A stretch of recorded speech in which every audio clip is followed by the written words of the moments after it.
Welcome back to Your Fantasy Nerd, where today we're going to be talking about our own personal draft strategies when we're going into our drafts, where we personally want to pick if we were given the opportunity to choose our selection, and what guys and what positions we probably want to take in those specific spots. So, personally, I'm taking a late pick, and I'm taking number 10. I'll tell you why. In a 12-man league. This is a 12-man league. Yes, thank you for clarifying that. At the 10th pick. Usually a lot of running backs have gone and a couple wide receivers. So I'm usually going to look at another wide receiver, probably like Calvin Johnson, Odell Beckham, Julio Jones, someone of that caliber, because I want to lock up my number one pick as a wide receiver. And then in the second round, I'm also probably going to take another wide receiver because I like having two stud players at the position. I know I can get top 8 wide receiver value here. And just a quick stat for you, the top 10 wide receivers that were drafted last year, I'm going to quickly go through them. Calvin Johnson, Demaryius Thomas, Brandon Marshall, A.J. Green, Dez Bryant, Julio Jones, Antonio Brown, Jordy, Alshon Jeffrey, and Cobb. 7 out of those 10 guys produced wide receiver 1 value. That's pretty good. That means 70% of the guys produced wide receiver 1 value for you, so I want to be able to lock up 2 of those guys that can produce good points every week. So now that I have my 2 wide receivers, I'm probably going to take 2 running backs, and this is kind of value like Melvin Gordon, Justin Forsett, Carlos Hyde, Latavius Murray, and I'm fine with having 2 of those guys. So personally, I would take 2 wide receivers, then I would rack up 2 running backs, unless someone like Peyton Manning is there. Then I might take Peyton Manning in the early 4th round if I had the opportunity. And then I'm probably going to look at, in the 5th and 6th round, I want to get maybe Andre Johnson. I think he's a really good value pick. Maybe the rookies like Tevin Coleman, TJ Yeldon. I just want someone at my flex who I can feel comfortable with. Maybe a high upside guy because I know my 2 wide receivers are going to be great. And then a couple late round flyers I'm looking to get a lot. I've seen in drafts. I like Doug Martin actually at where he's going. He's someone I like to get. Guys like Bishop Sankey who are going really low but have potential starting jobs. David Cobb, he's another guy. And just, I like getting, so basically to summarize what I'm doing, I'm usually taking 2 wide receivers, or if there's a stud running back still available, probably do that. Then I'm taking my 2 running backs, potentially like a mid-tier quarterback like Cam Newton, Big Ben in like the 5th or 6th round, and then I'm racking up my running backs and wide receivers again late. So that's my personal opinion. Sidos, what are you doing with your pick? Well, I like to pick in about the middle of the 1st round. I think it just gives you a good balanced draft. And early, I like to take running backs. 1st round, or at least 2 of my first 3 picks, I like to take running back. I think running back is the staple of fantasy team. And if you have a good running back, a good set of running backs, you're gonna do well. So 2 of my first 3 picks, preferably my first 2 picks, take a running back. Then I'll take a wide receiver, a solid wide receiver. Then I'm gonna look in about the 4th round, maybe take another running back to lock up my flex position. I prefer to have a running back than a wide receiver at flex because I think running backs are just more consistent. That's why I take like a Melvin Gordon or a Carlos Hyde, kind of one of those sleeper, kind of undervalued, one of those guys who could just break out this year guys. Then I'm going to look to take a quarterback or a wide receiver. I think wide receivers are good. You can really find wide receivers late in the draft. Guys always emerge. You can also, it's easy to find wide receivers on the waiver wire during the season. It's not hard to do that with running backs. So I really want to go out and get my running backs early in the draft. Then I think my wide receivers will just come together. Hopefully, I'll find some guys with some good value later in the draft as the draft goes on.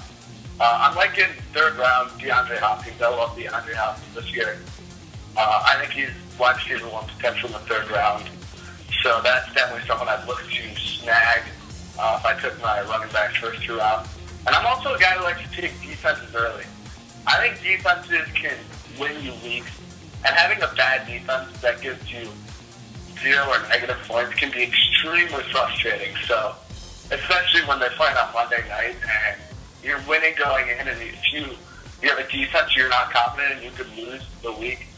So I always want to have a good defense. That's just kind of my draft strategy this year. I'm drafting 5, and me and Siles really have similar stuff. I want to lock up 2 good running backs for my team. And if that means I have to take my first 2 picks are running backs, I'm definitely taking a running back one at my 5th spot, without a doubt. And then if there's a running back with top 10 like potential in the 2nd round, I'm going to take them. If not, I'll look for that number 1 wide receiver. But I would love to lock up my first 2 running backs to solidify that, because I agree with Settles. That's what wins championships, if you have 2 good running backs. I also look at, this is a big part. You don't want to draft 2 running backs who have the same bye. Like, obviously, if they're both studs, then do it. But you don't want to like hose yourself over for a week, because there's weeks where sometimes you have 3 to 4 players with byes and your team's just completely dismantled. And then if I'm in the 3rd round, I'm definitely getting my wide receiver, unless I drafted the wide receiver in the 2nd round. And I'm with Seitles. I think defenses are very important. I wouldn't take it in the 4th round. Obviously my strategy would be 2 running backs first and then 2 wide receivers, or else a flex. But I think I would take, like, if you could get Seattle's defense early in like the 7th round or 6th round, I think you take it, because it's a big part. Because if you have, like Seattle says, teams that are getting negative points or even like 2 to 3 points, that's really not a good week for defense.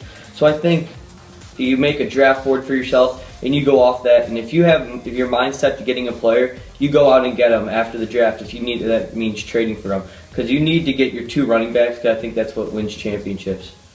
And I say you do not draft a quarterback early unless it's Rodgers or Luck. I think you wait out till the 5th round, maybe even the 6th, to get a value quarterback. Like Cam Newton would probably be there. Ryan Tannehill, who I'm high on. Cam Newton. So I just think that's my personal opinion on the draft strategy. So one thing I have to point out with you guys. I agree with what you said about quarterbacks, and I think that goes along the same lines, personally, for me with tight ends.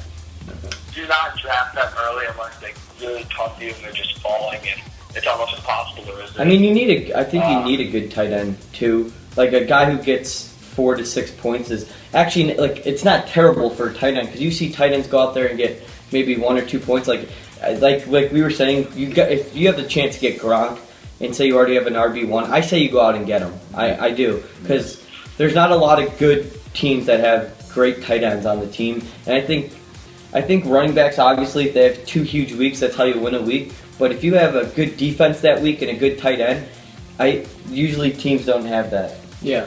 To one thing that you guys both agreed on, which I kind of disagree with, is the whole defense thing early. The only reason I don't like taking a defense early is because defense fluctuates a lot. I mean, last year Carolina was the 2nd best defense coming off boards.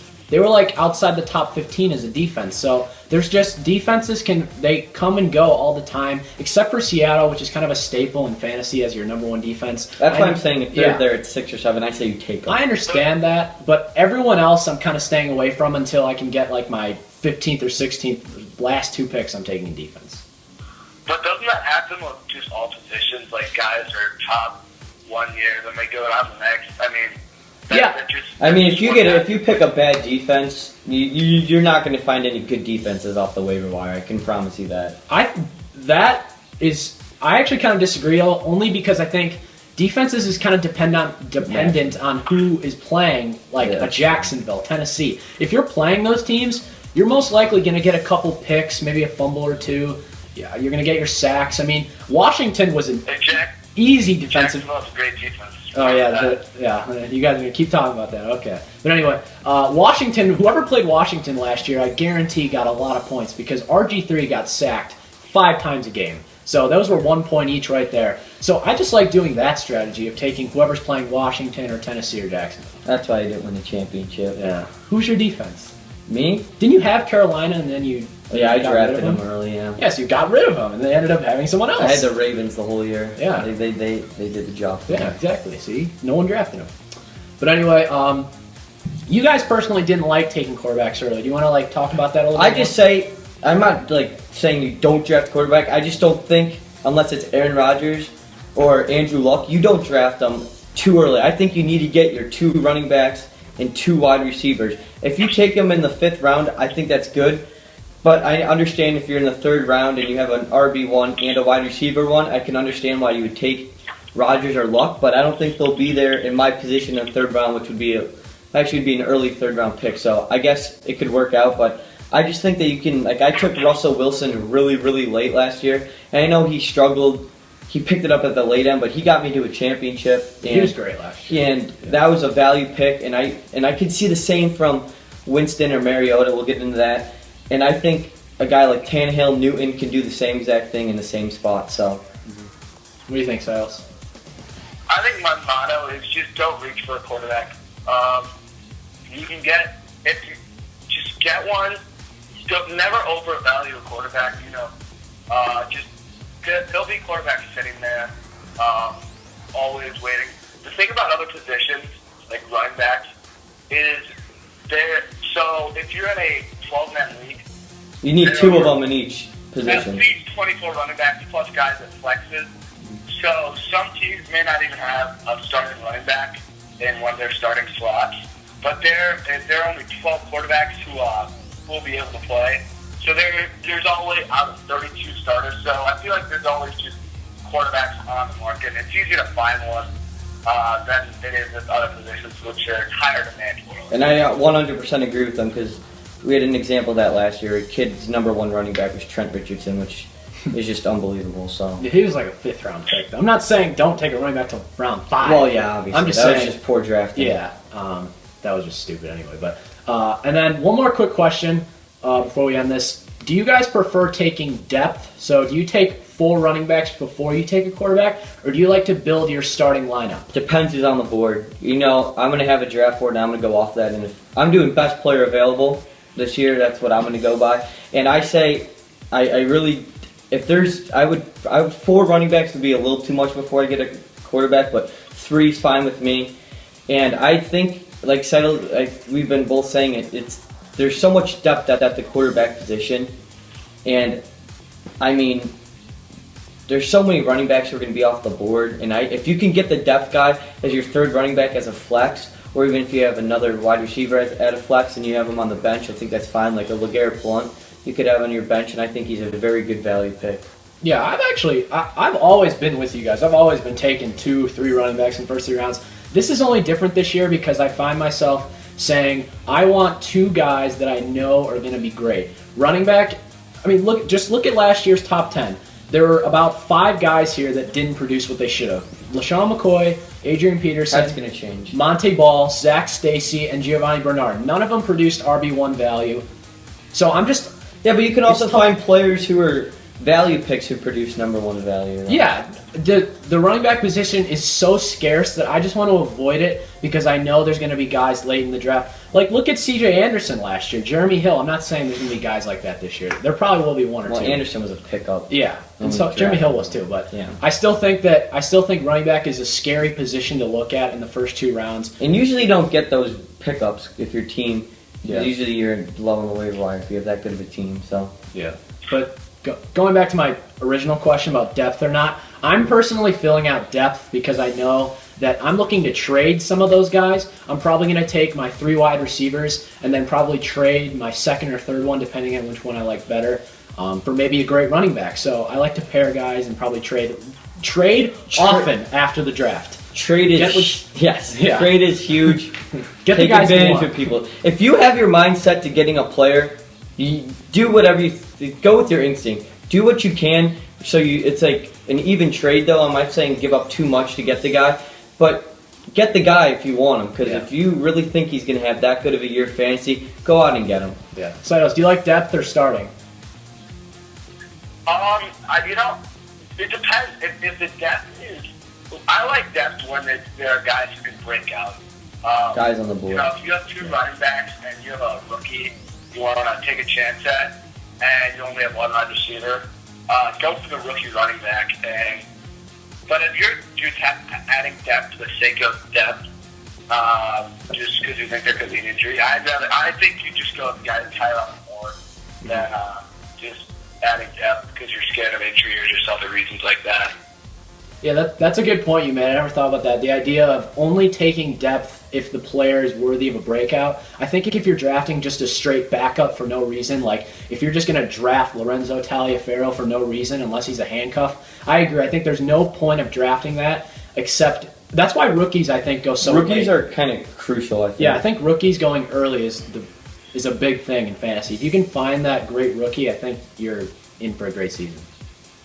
Yes, folks, that will wrap up our personal draft strategies. You can go ahead and check out more at yourfantasynerd.com. Follow us on Twitter at @FF_nerds. Thanks for watching, folks.